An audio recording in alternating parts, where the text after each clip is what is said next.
ஆண்டவராக இயேசு கிறிஸ்துவின் நாமத்திற்கு மகிமை உண்டாவதாக. இந்த நல்ல நாளிலே உங்கள் யாவரையும் நான் வாழ்த்துகிறேன். இந்த நாளின் தியானத்திற்கு என்று தெரிந்து கொள்ளப்பட்ட வேத பகுதி சகரியாவின் தீர்க்க தரிசன புஸ்தகம் 2ஆம் அதிகாரம் 7, 8 வசனங்கள். சகரியா சாப்டர் 2 verses 7 and 8. பாபிலோன் குமாரத்தினிடத்தில் குடியிருக்கிற சீயோனே, உன்னை விடுவித்துக்கொள், பிற்பாடு மகிமை உண்டாகும் என்று சேனைகளின் கர்த்தர் சொல்லுகிறார். உங்களை கொள்ளையிட்ட ஜாதிகளிடத்துக்கு என்னை அனுப்பினார். உங்களை தொடுகிறவன் அவருடைய கண்மணியை தொடுகிறான். ஆமென். பிரியமானவர்களே, நான் வாசிக்க கேட்டதான இந்த வார்த்தைகள் யாரை குறித்து சொல்லப்பட்ட வார்த்தைகள் என்று சொன்னால், சீயோனை குறித்து சொல்லப்பட்ட வார்த்தைகள். யூதா மக்கள் பாபிலோன் மாகாணத்திலே சிறைகளாக அவர்கள் விற்கப்பட்டார்கள். சிறை இருப்புக்கும் அடிமைத்தனத்துக்கும் நிறைய வித்தியாசம் இருக்குது. எகிப்துக்கு போனது அடிமைத்தனம், பாண்டேஜ். ஆனால் பாபிலோனுக்கு போனது சிறையிருப்பு, எக்ஸைல்ஸ். அதை நம்ம புரிஞ்சு கொள்ளணும். அடிமைத்தனம் தெரியாமல் போய் அகப்பட்டு கொள்கிறது.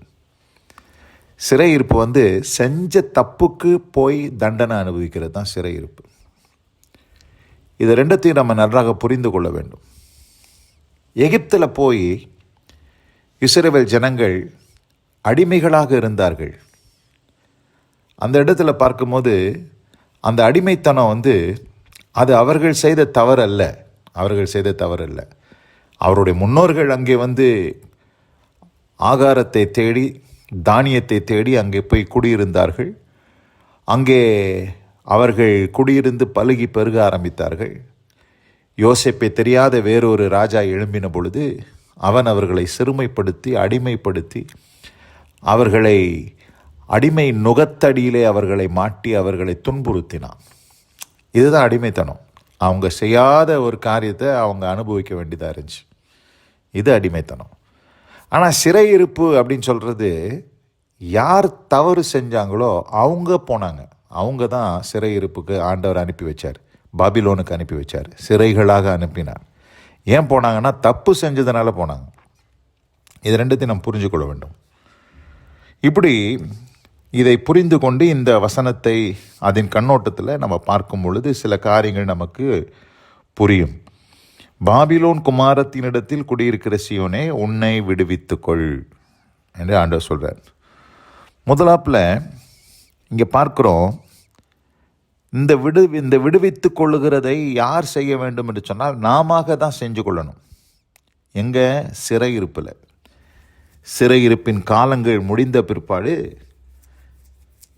அங்கே குடியிருந்ததான யூதர்கள் அங்கே இருந்து அவர்கள் விடுதலை பெற சம்மதியாமல் அங்கேயே குடியிருந்தாங்க, பாபிலோன்லேயே குடியிருந்தாங்க. அவங்கள பார்த்து தான் ஆண்டவர் சொல்கிறாரு, நீங்கள் உங்களை விடுவித்து நீங்கள் பாபிலோன் விட்டு வெளியில் வாங்க, கம் அவுட் ஆஃப் பாபிலோன் விட்டு வெளில வா அப்படின்னு கூப்பிட்றாரு. ஆனால் அவங்களுக்கு வர மனது இல்லாமல் சிறையிருப்பின் காலம் முடிந்த பிற்பாடு அவங்க பாபிலோன்லேயே குடியிருக்கிறாங்க.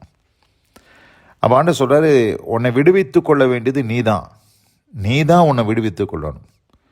ஆனால் எகிப்தின் அடிமைத்தனத்தில் ஆண்டவர் அவர்களை நீங்களாக விடுவித்து கொள்ளுங்கள்னு சொல்லலை.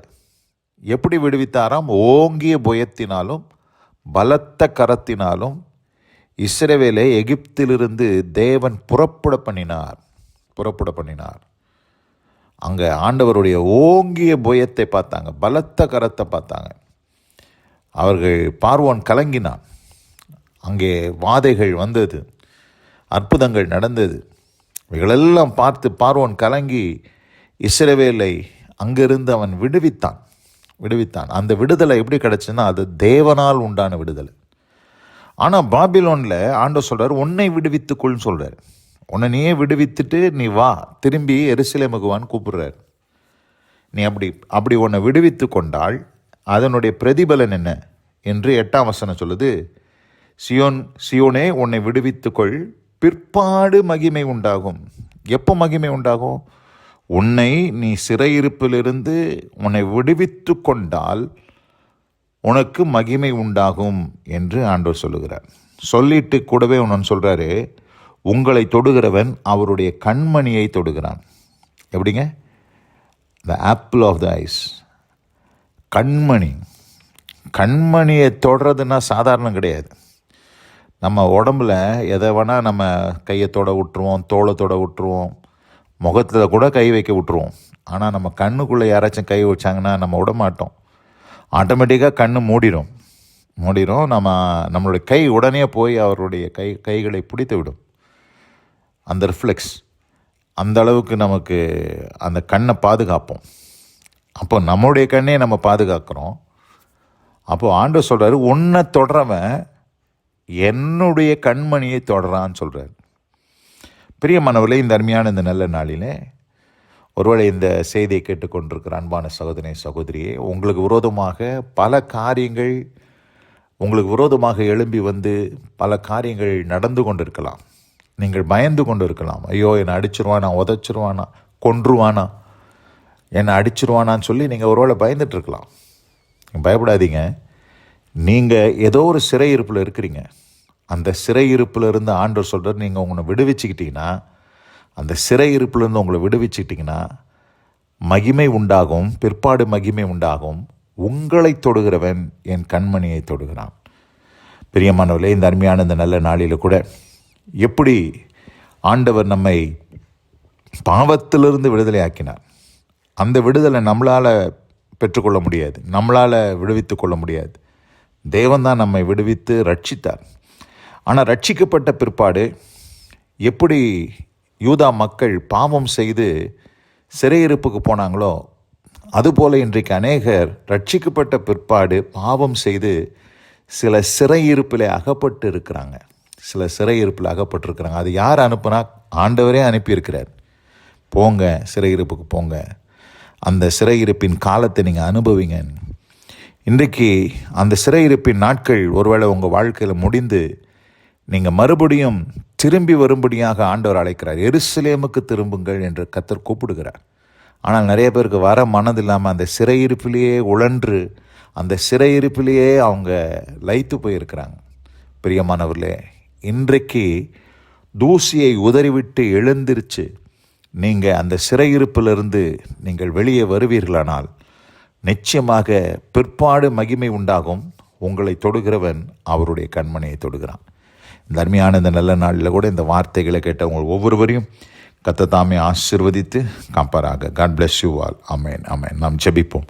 எங்கள் அதிகமாய் நேசிக்கிற எங்கள் அன்பின் பரலோக பிதாவே, பாபிலோன் குமாரத்தினிடத்தில் குடியிருக்கிற சீயோனே, உன்னை விடுவித்துக்கொள், பிற்பாடு மகிமை உண்டாகும் என்று நீர் சொன்னீர். உங்களை தொடுகிறவன் அவருடைய கண்மணியை தொடுகிறான் என்று சொல்லி நாங்கள் வேதத்தில் வாசித்தோம். ஆண்டவரே, எப்பொழுது நாங்கள் விடுவித்து கொள்ளும் பொழுது, நாங்கள் சில காரியங்களிலிருந்து எங்களை விடுவித்து கொள்ளும் பொழுது, சிறையிருப்பிலிருந்து நாங்கள் விடுவித்து கொள்ளும் பொழுது இப்படிப்பட்ட அதிசயங்கள், அற்புதங்கள் நடக்கும் என்பதை நாங்கள் இந்த நாளிலே தியானிக்க கேட்டோம். தேவரீர் எங்களுக்கும் அப்படிப்பட்ட அனுபவத்தை தந்தருளும். இந்த வசனத்தை கேட்ட பிள்ளைகள் ஒவ்வொருவரும் பல காரியங்களை குறித்து பயந்து கொண்டு இருக்கிறார்கள். ஆனால் கர்த்தர் இந்த நாளிலே தம்முடைய பிள்ளைகளோடு பேசியிருக்கிறீர். உங்களை தொடுகிறவன் அவருடைய கண்மணியை தொடுகிறான் என்று பேசியிருக்கிறீர். அந்த உறுதியை தந்தருளி ஆசீர்வதியும். இயேசு கிறிஸ்துவின் வல்ல நாமத்தில் பிதாவே, ஆமென், ஆமென்.